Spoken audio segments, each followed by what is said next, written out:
2025 সালে এসে আবারও কিয়ামতের নতুন আলামত প্রকাশ পেল, যা আমাদের প্রিয় নবী হযরত মুহাম্মদ সাল্লাল্লাহু আলাইহি ওয়াসাল্লাম আরো 1400 বছর আগে বলে গিয়েছেন। প্রিয় নবী হযরত মুহাম্মদ সাল্লাল্লাহু আলাইহি ওয়াসাল্লামের একটা কথাও যে মিথ্যা নয় তা খুব ভালোভাবে পশ্চিমা বিজ্ঞানীরা প্রমাণ করেছে। প্রিয় নবী আজ থেকে আরো 1400 বছর আগে বলেছেন, পৃথিবীতে 10টি বড় কিয়ামতের আলামত প্রকাশ না হওয়া পর্যন্ত পৃথিবীতে কিয়ামত সংঘটিত হবে না। কি সেই আলামত জানিয়ে রীতিমতো চিন্তায় পড়েছে পুরো বিশ্বের বিজ্ঞানীরা।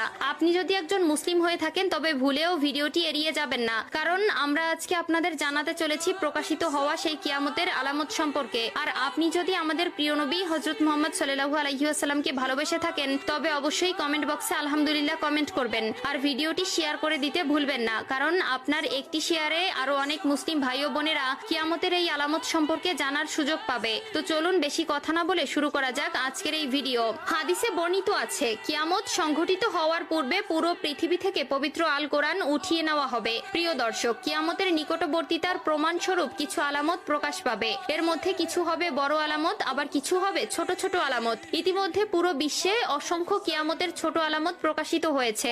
যেমন হাদিসে বর্ণিত আছে, আরবের বেদুইনরা অর্ধ উলঙ্গ অবস্থায় থাকবে, তবে তারা বড় বড় দালান কোঠা নির্মাণের প্রতিযোগিতায় নেমে পড়বে, এমনকি তাদের পায়ে জুতাও থাকবে না। বর্তমানে 2025 সালে কিয়ামতের নতুন যে আলামত প্রকাশ পেয়েছে তা হলো কিয়ামতের আগে পবিত্র আল কোরআন থেকে সকল অক্ষর উঠিয়ে নেওয়া হবে। ইতিমধ্যে এমনই কিছু তথ্য প্রকাশ পেয়েছে।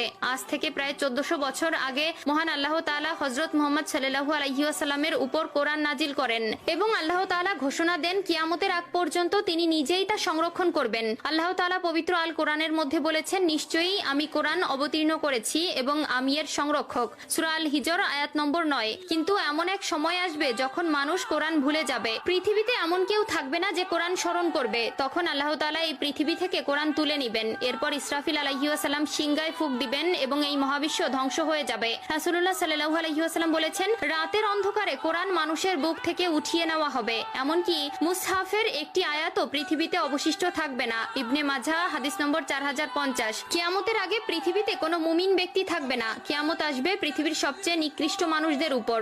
আনাস ইবনে মালিক রাদিয়াল্লাহু তাআলা আনহু থেকে বর্ণিত, রাসূলুল্লাহ সাল্লাল্লাহু আলাইহি ওয়াসাল্লাম বলেছেন, কিয়ামত ততক্ষণ শুরু হবে না যতক্ষণ না এই পৃথিবীতে এমন কেউ অবশিষ্ট থাকবে না যে বলবে আল্লাহ আল্লাহ। সহিহ মুসলিম।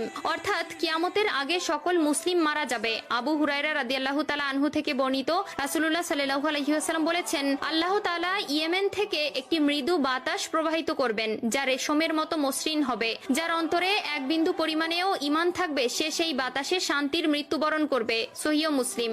এরপর আল্লাহ তাআলা কোরআন পৃথিবী থেকে উঠিয়ে নিবেন এবং মানুষের অন্তর থেকে